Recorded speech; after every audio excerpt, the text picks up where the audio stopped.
I spent all my time believing all the lies to keep the dream alive. All right. I don't know what the fuck is wrong with you guys, but I need it to stop. Eyes without a face. Fucking swear. JD is the original Billy Idol. Welcome to Butcher Block Horror Podcast, where we exhume horror movies from the Hey, past. Kane, you've got no human grace. All right, continue. Welcome to Butcher Block Horror Podcast, where we exhume horror movies from the past and Did you do ever listen stuff. to Billy Idol's Cyberpunk album? I have. It sucks. Don't listen to it. I don't know. It's whatever. It's Billy Idol. How about this? What we'll do is we're going to play a game. It's called Joe and JD Shut the Fuck Up until I at least get through the initial opening. How about we play that game? Way to embody that Billy Idol punk rock attitude. I mean, he's not all that punk rock. He's not punk at all. He wrote White Wedding to shame his little sister for getting pregnant, so fuck him. Can I fucking do the thing? Is that all right with you, gentlemen? Is that going to be okay, or do you need a moment? I just want to talk about Billy Idol, but yeah, I mean, if you want to. Yeah, haven't you seen I don't give a shit about Billy Idol. The Wedding Singer? No, I don't fucking care, right? This is a horror podcast. If you guys want to talk about Billy Idol, as soon as we're done with this podcast, you guys can sit together and record each other talking about fucking Billy Idol. You fucking tools. Go ahead, please, continue. Apologies. I'm not sorry. Well, now I had to change my thing up a second. Hold on. Waiting on you now. Shut the fuck up. I had to make some changes. Change it.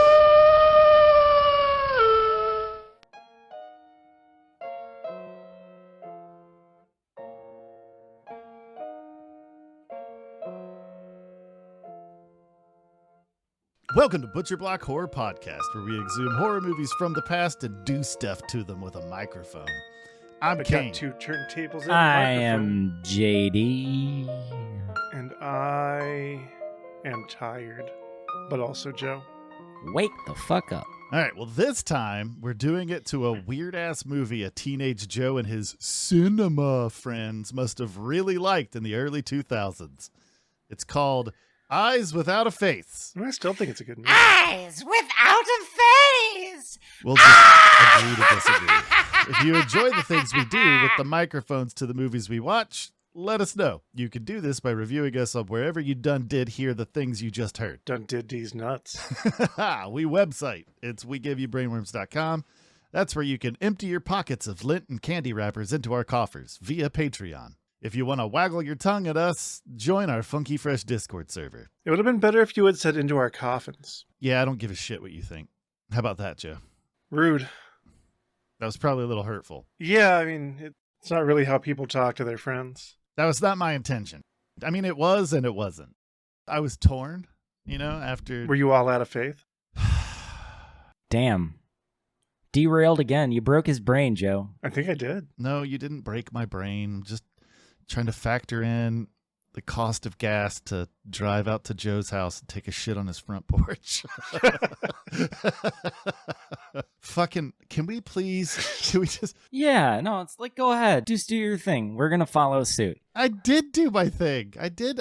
We're going to toe the line now. We're back in. We're back in. You're not back in. You're not going to toe the line. I'm back in. I promise. All right. First and foremost, I want to just say that I really did end up disassociating through most of this film. Could that be because you're also incredibly sleep deprived? No, actually, no. I thought that's where you empty your pockets of lint and candy wrappers into our coffers via Patreon. I thought that was pretty clever. And we all laughed. Yeah, we did. That's what I'm saying, though, is like I came up with that sleep deprived. Like I was on point today. The problem is that movie was not for me. That's valid. I'm not going to say it wasn't a good movie. It was very beautiful. It was fucking pretty to look at. Yeah, it really was. But the score basically kicked me in the stomach. The score was a choice. No, I mean, it kicked me in the stomach the second the movie started. It was so much louder than everything else. Right. And then it continued to do that. Maybe that was the point of it. That's the thing is that's like when an artist takes a shit on like a pedestal and then puts it... Like Dadaism? They just took a shit. So that's all that was. And I feel like... Presentation is everything. Especially since this movie's from 1960. I don't know. I was very turned off by the movie. Well, here's the thing, Kane. You dislike a thing that I do like, so the only assumption that I can make is that you're dumb and dislike you on a personal level. I mean, that tracks. It's inconceivable to me that we could just have a difference of opinion, so I'm just going to assume that you're dumb. Exactly. You like this movie, which I don't enjoy. Right. And so I'm going to revise my earlier opinion, which was it's not a shitty movie. It's just I wasn't into it. I'm going to revise that and say it's actually terrible and you're a horrible person for liking it. Wow. Exactly. Right.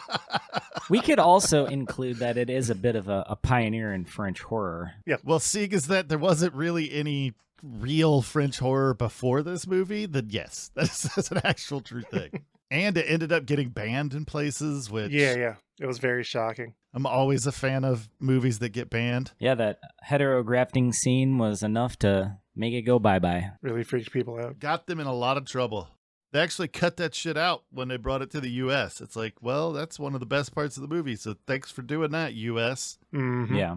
But don't get me started on the U.S. Yeah, that's a conversation. We start down that rabbit hole. This will not be Butcher Block Horror Podcast. It'll be Kane fucking hates the U.S., and here's why. Yeah, especially in the year of our Lord 2022. It's fucking garbage. And Yeah. I'm angry most of the time. Mm-hmm. So yeah, Eyes Without a Face was released March 2nd, 1960 in France. There's an edited English version that was released in America in 1962, retitled The Horror Chamber of Dr. Faustus. Which is a weird name that had nothing to do with the movie. Right. Did they redub the dialogue to change the plot for that to make sense? Well, I haven't watched the me American neither. version, but yeah, the French version, all up in that. This film had a runtime of 90 minutes. Little long. Yeah. Yeah, it didn't need to be. There were some bits that could have been edited out. Yeah, in the American version, there was that heterografting scene that was edited out. Well, that's not the bit that needed to be edited out. That was one of the cooler parts. Yeah. That was one of the parts of the movie that locked me back in. Yeah. So that was the nice part about the French version, but it repulsed people. For 1960? Dude, it was so fucking good. Yeah, definitely. Yeah, it was cool. Obviously, there was some parts where you're like, that looks really fake. But the initial cut that he's making along the side of her face fucked me up a little bit. I was like, holy shit. The mistake that they made really is that they continued to show her face after the cut had been made. An incredible mistake because, yeah, as they were like fastening the forceps to the edge of the skin flap that kind of framed out what they were taking, that was disturbing, and you could start to see like the flesh wiggle. Yeah. That effect alone probably would have held up over a decent amount of time, but Well, I once mean, they showed the chocolate syrup just on a normal face, it was like, ugh. that didn't work. It could have been the transfer to 4K. No, there's no way. You remember, what was that movie we watched that it was during the Women Directors season? That's the one with the drill. Is it Slumber Party Massacre? Oh, yeah. Where he drills a hole in that woman's forehead and it's just grease paint. Yeah. Yeah. That's what it felt like. It was like, okay, well, there's chocolate syrup all over this lady's face. She's going to be sticky. But the scene where he's like digging around with the scalpel underneath the skin, that looked pretty fucking cool. Yeah, that was pretty good. And then they ruined it with close-ups. Yep. Yeah. To add to all of that, in the original screening in France, 7 audience members fainted, just dropped like flies out cold, and they had to have medical professionals come and tend to these people. And I think that helped to get some attention for this film. You know, when I think about the fact that, so this movie came out in 1960 and people were fainting in the theater. Mm-hmm. People were fainting and throwing up in Romero's Night of the Living Dead. Now, people, watch Cronenberg films. Right, What desensitized us? Was it media or was it the world around us? Right. Although I haven't heard about fainting, but I have been kind of following the new Cronenberg movie that's just come out. And I don't know how much of it is or isn't marketing, but there is talk of people like being so upset that they're walking out of theaters. So, And not like upset, like Morbius upset, like No. upset, like this is too much for me to absorb and I'm overstimulated in the worst ways. Allow me to please leave. Crimes of the Future? Yeah. yeah. Oh, okay. Interesting. I've been clamoring for that one for a minute. Yeah, I want to see it too. Yeah, it's going to happen. Maybe when it comes out on streaming, we can do a watch party and just do like an informal conversation about it. Oh, you know it. Without pants. Yeah, well, I mean, that goes without saying for me personally. So Yeah, JD, don't you always not have pants on when we record? usually in general. Oh, just in life. You just rarely. I mean, it was awkward working at a tattoo shop with him and he just refusing to wear pants. I think it would have been fine if he was wearing boxers, but he always wore the same stained pair of tidy whities. It's actually a jockstrap. I need support, you know? Was the Board of Health okay with him doing that? We had him scheduled at a specific time so that whenever the Board of Health was going to be there, he wouldn't be there. So it was always fine. Oh, sure. Yeah, just send me out back, you know? But no one would sit in his station. I'm just saying. Because of the flop sweat. Like the sweaty ball print on the seat. We would just take his chair and move it into the back and put a reserved sign on it. It's like the yellow wallpaper, but just a ball print. Yeah. A nice testicle slug mark. Gross. Does it make the sweaty ball joke classier if I tie a literary reference to it? Yes. I think so. Okay, cool. Yeah, that's how that works. One of my dear friends that she's continued to listen to this podcast, even though we keep making them. Because that just encourages us to make more. But that's one of the things that she commented on is that our humor is very vulgar, but she finds an eloquence in it, so it's fine. So yeah, back to the film Eyes Without a Face. Yeah, let's go. Oh, yeah, I guess we could talk about this again. Probably need to wrangle it back in and get a move on. Eyes Without a Face was directed... What's it feel like having somebody interrupting you over and over again when you're trying to say a thing? I'm amazingly acquainted with that feeling. Yeah, JD gets that from both barrels all the time. Both your barrels. Nice. Yeah, anyway, basically... You saying that I still don't understand what you go through every week? It's probably not even close yet. I mean... I would say that I feel bad, but I don't because Right. I enjoy doing this to you. I'm under the fire of 1,000 suns. Like literally, it's just You haven't even had a chance to talk about the director yet. right. And we're about a good 15 minutes in, and This is going to be a feature-length ass episode. right. All right, go ahead, JD. I'm sorry I interrupted you. I'm not sorry. No, totally cool. It's what we're here for. So, George Franu, I believe that's how you pronounce it. Oh, we should do the disclaimer that we normally do anytime our uncultured fucking asses get onto a movie that's not made by Americans. Yeah, French film with the subtitles. We're going to butcher some names. We are the Butcher Block. Yeah, we're going to mispronounce French words. It's to be expected. So anyway, Franu was born April 12th of 1912 and bailed out on existence November 5th of 1987. Some would say that he still exists. He did make movies, so he still exists. He hasn't bailed out on existence. He just let loose this mortal coil. Yeah, just the physical presence in this world is no longer. Yeah. But early on, worked as a documentary filmmaker, mostly inspired by the horrific events of World War II. Their tracks... Yeah. Yeah, the shitbag Nazi occupation of France did no one any favors. He was known for Eyes Without a Face, Thomas the Imposter, Spotlight on a Murderer, and several others. The film was produced by Jules Brocon, and they were born January 25th of 1896. Can we say it's actually Jules Borkin? Borkin, okay. No. You just like put some stank on it. It's Jules Borkin. Borkin. Nice. Putting accent marks and umlauts and just whatever the fuck we can throw at that name. Borkin. Borkin. Yeah, Jules Borkin is a dog lover, in case you were curious. So yeah, Borkin cashed in their chips January 10th of 1968. Producer with 25 credits, best known for this film and also Spotlight on a Murderer, Night is Not for Sleep, 1958, and a comedy titled Father, Mother, The Maid and I, 1954. Kind of went back in time on that. And now, on to the plot of Eyes Without a Face. Before we start on that, I would like to talk about when I was looking up things. In the United States, the movie was edited in a dubbed version of the film, which you had mentioned earlier, titled The Horror Chamber of Dr. Faustus, See. was released as a double feature with a movie called The Manster. I'm a manster. I'm going to get you. Manster. I'm going to mansplain things to you. The Manster. I just don't picture a horror movie. I just picture a guy like who was named Man. Like, oh, there's Man-Childers, you know? Like, his fucking frat buddies called him the Manster. Oh, yeah. Oh, the fucking, you're the Manster, bro. Yeah, I see where you're coming from. We got a lot of Manster politicians doing work right now, telling people what rights they have with their bodies. Yeah, it's a thing. Yeah, fuck that. Fuck them. That's what I'm talking about. I just pictured a monster that's like going out of its way to tell you that you don't understand Star Wars. Oh my God, don't get me started on fucking Star Wars fans. All right, tell us the plot of Eyes Without a Face. All right, let me go. A woman drives along a riverbank in search of a good spot to dump a corpse. The woman is Alida Valli. That's Louise. Sure is.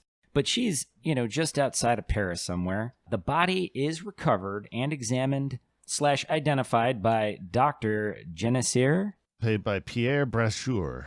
And it's horrific, as to their extreme grief and dismay, realizes that the body is missing they're also missing their daughter, Christiane. Who is played by Edith Schaub. Her face is brutally disfigured from an automobile accident prior to disappearing. Dr. Genessier resides in a huge-ass mansion adjacent to his medical practice. On the premises, there live a shit slew of large German shepherds in cages. And other dogs. Yeah, and some birds. Yeah, it's kind of a weird mix of maybe just whatever dogs they could get that day. Following Christiane's funeral, we find Dr. Genessier and his assistant, who happens to be the woman riding around dumping the body earlier in the film. So Genessier and Louise return home, and we find the real Christiane, who is hidden away in the property. Louise is very loyal to Dr. Genessier because he fixed her face at a point. She suffered an accident, but through Dr. Genessier's immense skill, he was able to correct all of her issues, for the exception of a tiny, hardly noticeable scar which Louise hides with a pearl necklace made of thick, pearly semen. God damn it, JD. You knew it had to go in. They really could have done a cautionary tale and saved a lot of people throughout the late 70s, 80s, and 90s if they would have actually made instead of an automobile accident, it was having a pet chimpanzee accident. That did happen that time. Anyway, the body being in the river actually belonged to a young lady who kicked the bucket after surgical complications from surgery involving a face transplant to benefit his daughter, Christiane. Dr. Genessier is determined to restore Christiane's face, but in the meantime insists she wear a mask to conceal her horrific disfigurement, which we do get a brief view of, and it was a little blurry. Very smart on that, to keep that from being too clear. Yeah, it was vague, but it still made it effective for what it was. So, anyway, her and her dad have a visit, but after he leaves the room, Christiane makes a call to her fiancé, Jacques Vernon. That person was played by Francois Guérin, or Guérin, I don't know. I wish I knew some French people that I can call. Anyway, he's employed by her father. Christiane hangs up without uttering a single word. Louise lures a young, beautiful Swiss girl named Edna Gruber to Genessier's place. Played by Juliette Maynel. Every now and then I get calls like that, too. Do you think it's a horribly disfigured person trying to call for help? I'm pretty confident it's a person trying to get a hold of you about your extended warranty. Oh, sure. Yeah. If you would actually wait longer than 3 seconds before hanging up the phone when people actually call you, you would probably find that out. Or they're selling life insurance policies. Shortly upon her arrival, she gets the old chloroform-soaked rag over the mouth trick. Does this rag smell like chloroform to you? Yeah, take a whiff of this. Yeah. I'm sure she woke up with an excruciating, dull headache. Well, she woke up bearing witness to a horribly disfigured face. That's the truth. Anyway, she was hauled off unconscious to the secret surgical lab of Dr. Genessier. Which is behind a cabinet. Behind a cabinet, like some Scooby-Doo style shit where they pull a lever and a bookcase rotates. Yeah. Push a button and it opens. So Dr. Genessier knew that what he was doing was fucked up. Well, yeah. Christiane is spying on her father and Louise as they do their heinous deed. She then goes and tenderly caresses the caged beasts. Those would be the dogs. Dags, who pay no mind to her deformities because she's got her mask on. She seems to share a very special bond with these dags. Dags. Maybe it's because they all feel like they're imprisoned. Life is a prison from which none of us can escape. Yeah, that's dark too. The infamous heterograph scene with the surgery that made folks pass the fuck out is happening at this time, and Christiane gets her new face as Edna is held against her will, and she's all bound and bandaged. It's a bad scene for her, but she somehow finds a way to free herself and attempts her fated escape. She blasts Louise over the coconut with some blunt objects. It was a bottle. But unfortunately, she ends up plummeting to her demise from the upstairs window. They dispose of Edna's corpse. They drag the body to Genesir's family crypt, and he has to use a pickaxe to pop the concrete slab open, right? And when he does that, they really could have had some fun music, and when they dropped the body down, there could have been a long slide, and I just felt like that would have been a really good addition to the movie. Yeah, especially if it was accompanied by the upsetting circus music that seemed to be the central theme of the film. It would have made it less upsetting, because it would have made it like, oh, this is fun. She's going on a fun time. That's a fun time she's having. She's off doing a thing. I did that to you guys. I made you go back on that walk with me. It was a journey. There's no coming back. So a bit later, Genesir, who is a major perfectionist, notices a few slight imperfections in his work. He's not loving that. And that's how it starts off anyway. But the tissue is being rejected slowly and is degrading day by day. Step by step. Step by step, day by day. Christiane resorts to wearing a mask once again. Christiane tries calling her lover Jacques once again. But this time, the call is cut short by Louise. Christiane, at the very least, gets to say his name this time. And he knows it's her and reports the call to the Popo, the Fuzz, the 5-0. And so the Fuzz, they'd been investigating a few disappearances of women with blue eyes. Who, in typical cop fashion, the police contribute very little. They actually almost make it worse. They do make it worse. Yeah. I do want to say a thank you to you guys for getting step-by-step theme song stuck in my head. That was real. That's what I do. It's real nice of you. And we do it unapologetically, so just take it. Yeah. Although to the police's credit in this movie, they do manage not to shoot any of those dogs. They did. Which must have been really fucking hard for them. Right? Like they showed up, there were so many dogs. Yeah, so many dogs, and they didn't shoot any of them. Yeah. Good job, fake police officers in this French movie from 1960. Stop projecting your politics on Eyes Without a Face. Great. Now Eyes Without a Face is woke. Sorry, JT. No, that's cool. Ken and I are having a moment. I'm enjoying your moment. I am. So there's a lead in the investigation regarding a woman who wears a pearl choker necklace. Jacques identifies this woman as Louise. We meet Inspector Parrot. Jeez, Louise! Who employs a lady named Paulette Meridone. Played by Beatrice Alteriba. And she had recently been pinched for giving herself a 5-finger discount. So she gets a strong-armed... Whoa. So she was stealing. Yeah, and then she collaborates with the police and goes sort of undercover. That was one of those moments where I kind of disassociated. That's like, have you ever seen the movie Last Action Hero? Yeah, of course. Starring Jean-Claude Van Damme? No, it's Schwarzenegger and Jamie Lee Curtis. Jamie Lee Curtis is not in that movie. Yeah, Arnold Schwarzenegger and Jamie Lee Curtis was the... True Lies. Look, we're not talking about that. What I'm saying is... Oh, shit. Okay, different 90s flick. It's the movie where the kid has the magic ticket and he's watching... Wait, no, that's Willy Wonka and the Chocolate Factory. I'm going to throw all of my stuff everywhere, and it will affect neither of you in any way. Oh, I thought you were going to threaten to throw articles at me from Ohio to Chicago. Exactly. No, what I'm saying, though, is that he has a ticket that allows him to, like, fall into movies. And in this Arnold Schwarzenegger movie. Arnold Schwarzenegger's a cop, and he brings this kid to the police station, and they just make him Arnold Schwarzenegger's fucking partner. And like that's what it feels like when you take a woman that got caught stealing a pack of gum and you make her go undercover with zero experience. Yeah, they really put her life in danger. They were just like, hey, do you want to avoid getting that fucking $50 fine for stealing that pack of gum? Well, hey, we've got a way you can do that. Yeah, we're going to set you up to get abducted by a serial killer.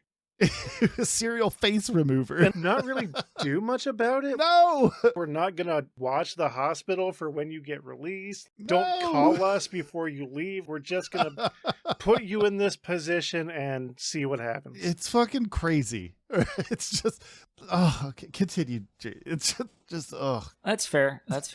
So, she gets strong-armed into the investigation by the police and forced to check into Dr. Genesier's clinic. Paulette leaves for Paris, and promptly she is swooped up by Louise and hold on, whoa. And they coerce her with a harsher sentence for her petty shoplifting crime to make her do this. Yeah. That's strong-arming. Yeah, it's not great. No. I mean, it sounds pretty on brand for constabulary, but fuck. It's still rough. That seems fake. No, that's one of the realest parts of this movie. Mm-hmm. Yeah, sadly. Sorry, JD. Yeah, good. No, it's going to be impossible to truly unpack it, but we're doing our best.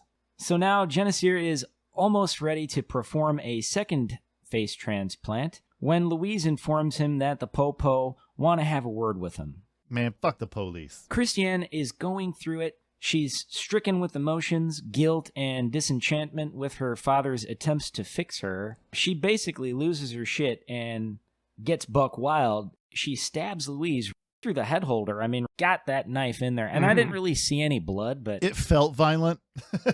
And then I was surprised that Louise had anything to say after that, because I'm assuming she pierced her, vocal cords, or I don't know. Yeah. But anyway, she gets a little knife in the neck. Knife in the Neck is my new band, in case you were wondering. Hell yeah, well, we are a superior band name generator, so That's true. You're welcome, world. Somebody go back into our old episodes and just make a document of all the cool band names we've come up with. So yeah, Christiane then liberates the doves and dogs, who her daddy-o has been doing weird shit to. Genesier dismisses the police, and vice versa. That's some old white guy shit. Deemed as harmless, but they accept his bullshit easily. So he is seamlessly off the hook and returns to his creepy workspace, only to find some hungry dogs, basically. And they're free and ready to get some revenge. They had a blast. Yeah, those dogs were having fun. They just wanted to play with that guy. And play with his face, get an ear or something. I mean, they just wanted to play. Yeah. All the other stuff was added during post. Yeah, no doubt. So yeah, they maul the shit out of him. Christiane is unmoved, and all we see is her moving slowly into the woods outside the mansion, and she's holding a dove. She's going to become a new horror story for the local children. Yeah. A new legend. Or find her way to Gotham City to become a Batman villain. Yeah, all the ingredients are there. I mean, everything's in the pot. Yep. And roll the credits. There we go. One name that we did not mention was... It's probably Inspector Perot. Inspecty's nuts. So you mentioned it, but what I was getting at was that I didn't mention that he was played by Alejandro Rinal. Gotcha. There you go. I still want to watch The Manster. I'm a manster. But yeah, so the score was written by Maurice Jarre, Jarre. Do with that what you will. Jar? Is it Jar?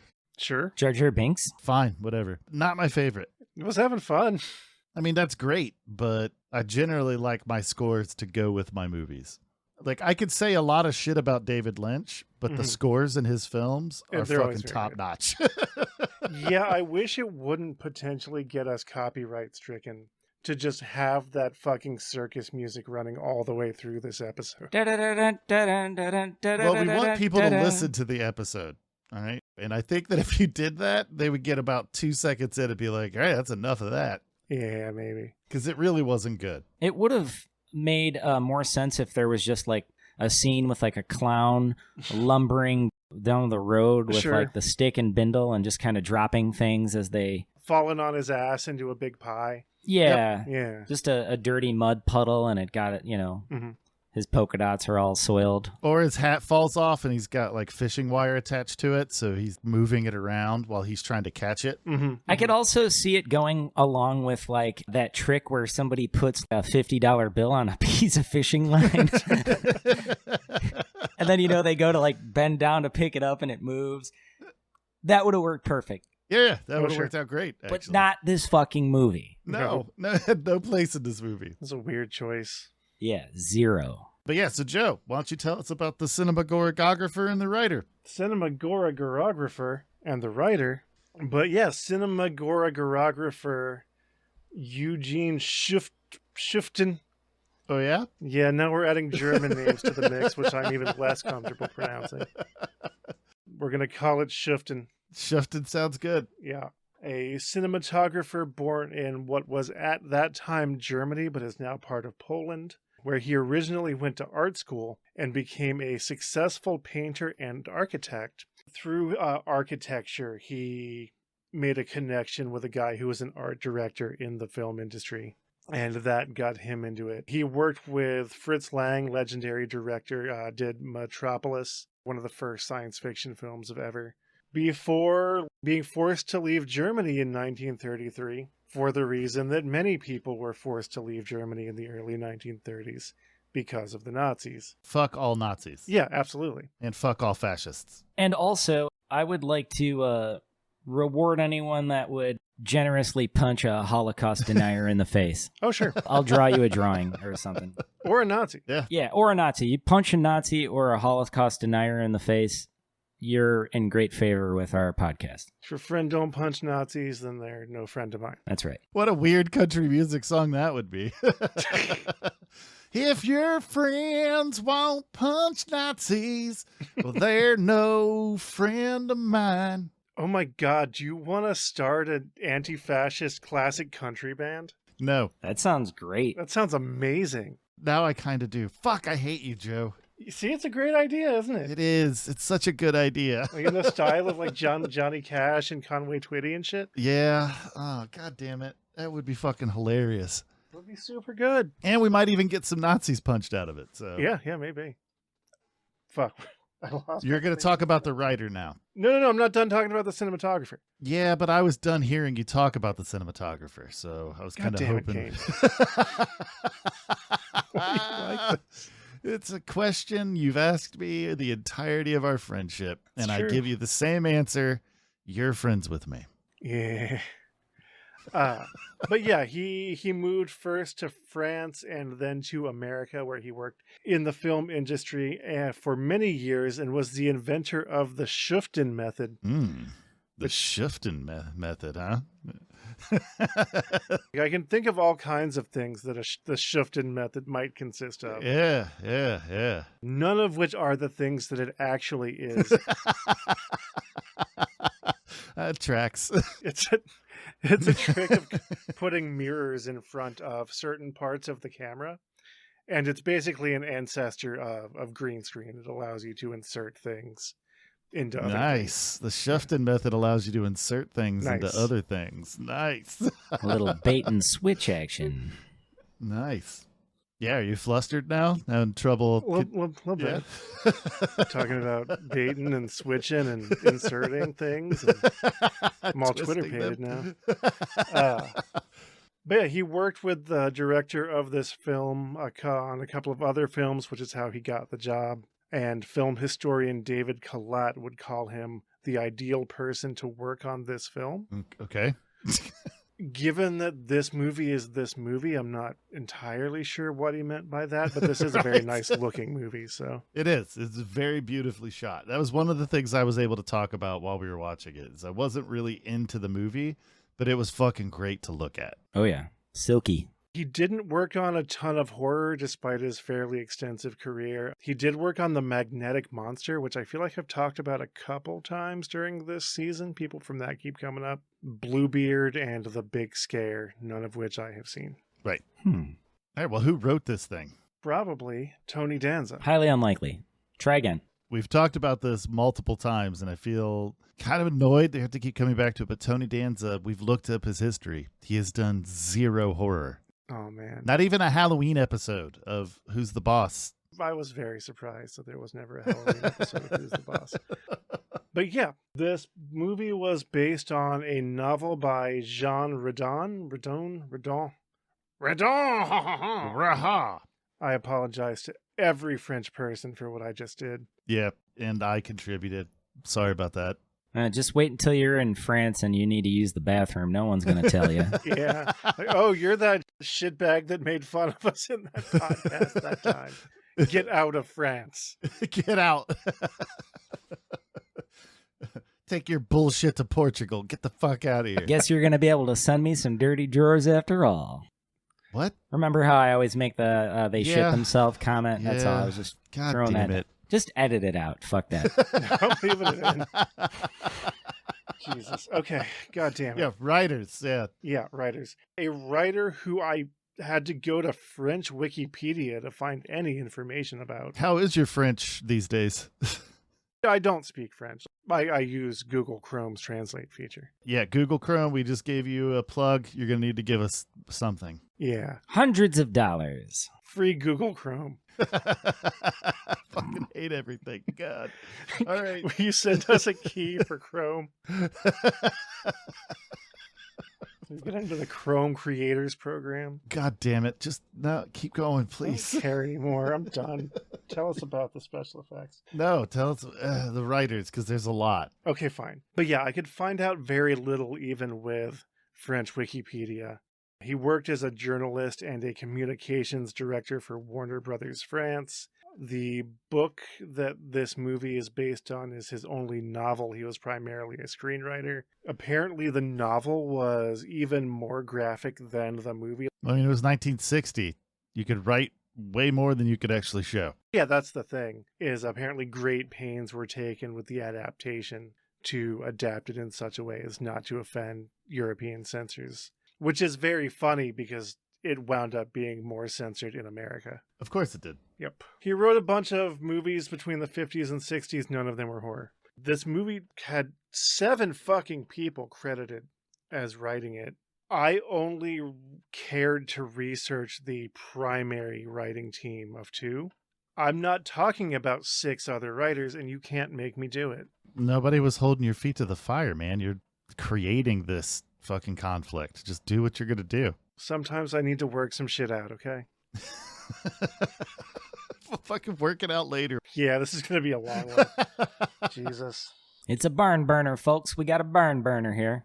I'm not even going to address that because we don't have time. Go, Joe. The primary writers of this movie were a team that wrote under the name Boileau Narcejac, a writing team of 2 dudes. 1 cup. What? Just ignore him, Joe. Keep going. Just both of which had very intense lives. Pierre Boileau was drafted in World War II and taken to a German POW camp where he met Sartre, was released in 1942 because of an illness, and became a worker for an organization that helped disadvantaged people that had him working in prisons and penal colonies. And the other guy, Perrault, was born to a family of sailors. He chose his pen name from the name of towns near the river where he went fishing as a child, but then lost an eye in a childhood sailing accident, so he couldn't pursue that career. Holy shit. Yeah. So he became a writer instead. He's the son of a sailor. Thank you for making that Jimmy Buffett reference and putting that into my head. That'll teach you.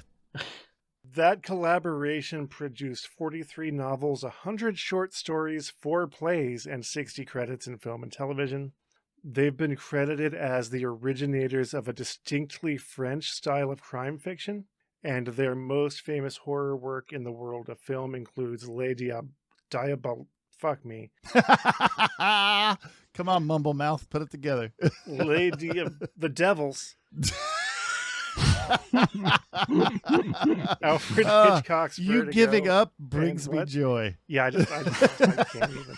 And a film called Body Parts that I haven't seen but looks pretty good. Sounds good. All right, I'm done talking about writers. All right. Body part sounds like a good stopping point to turn towards special effects. I think I'm just going to leave, actually. You're stuck. No. Damn it. I'll stick around a few minutes longer. Oh, won't you stay? Now you just stay right where you're at. Yeah, the special effects were created by Charles Henry Isola. Charles, he's pretty cool. He worked on one of my favorite / one of the probably the weirdest horror films, in my humble opinion, a film titled Possession from 1981. Extremely strange. Henry Isola has 12 special effects credits total, opening his career with this film, Eyes Without a Face, in 1960. Crack in the World in 1965, kind of a sci-fi flick. Moonraker in 1979, very sci-fi. Possession, though. Yeah, it's Sam Neill in it, right? It does, and also Isabelle Adjani.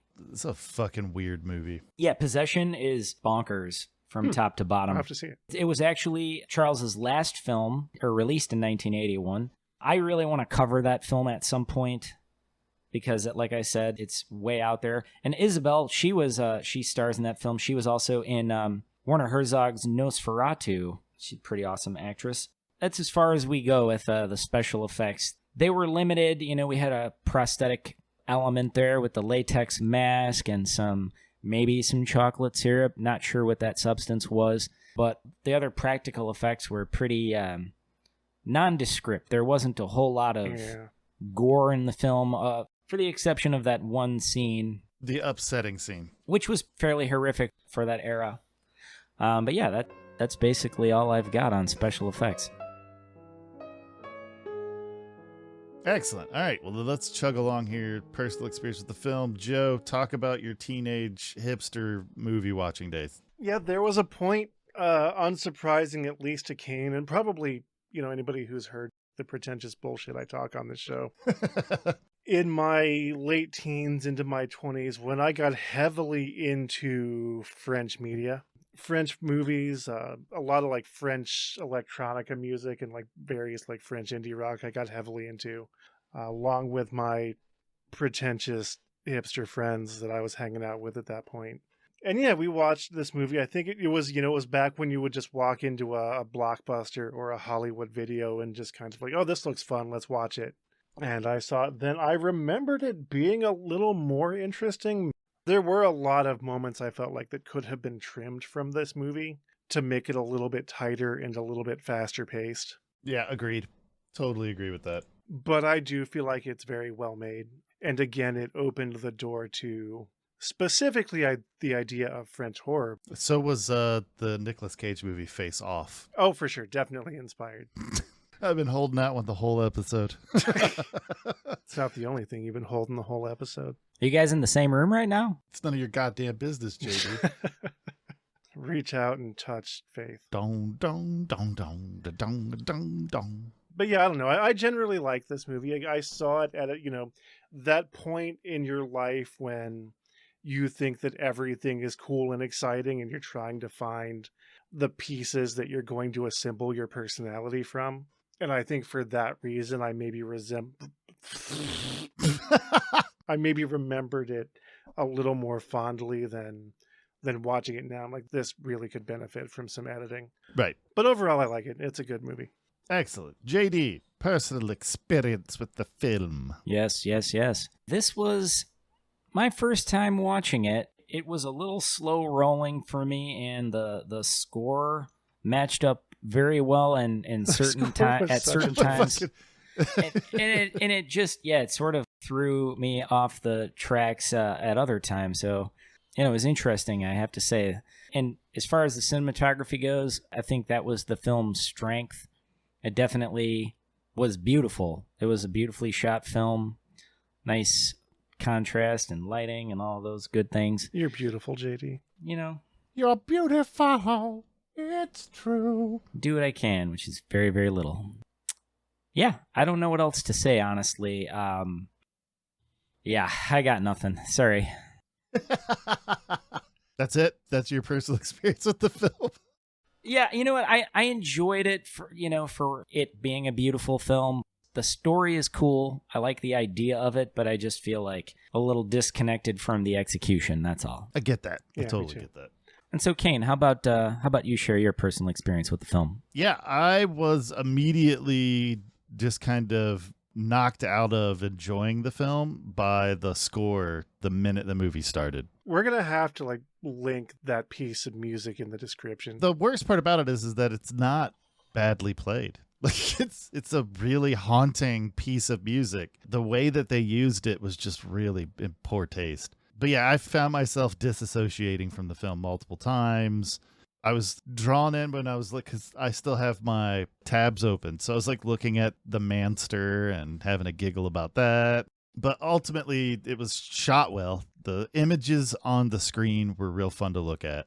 Overall, I wasn't really interested in the story. I didn't really enjoy it just in general. I was like, all right, well, I've seen that. Now someone's like, oh, have you ever seen Eyes Without a Face? I could be like, yes, and I didn't enjoy it. And that's my personal experience with the film. Sure. Anybody got anything else to say? No, I'm done here. All right. If you watched Eyes Without a Face, let us know what you think. You can find us at WeGiveYouBrainworms.com. Next week, we're watching Black Sunday. Sunday. Also, we warn you against forgetting to like and subscribe to us on YouTube. Punch Nazis in the face, put them in their place. And I mean, that was less country though. We needed to be. Au revoir. Yeah. Let's just go. That was French. I spent all my time believing all the lies to keep the dream alive. Eyes without a face.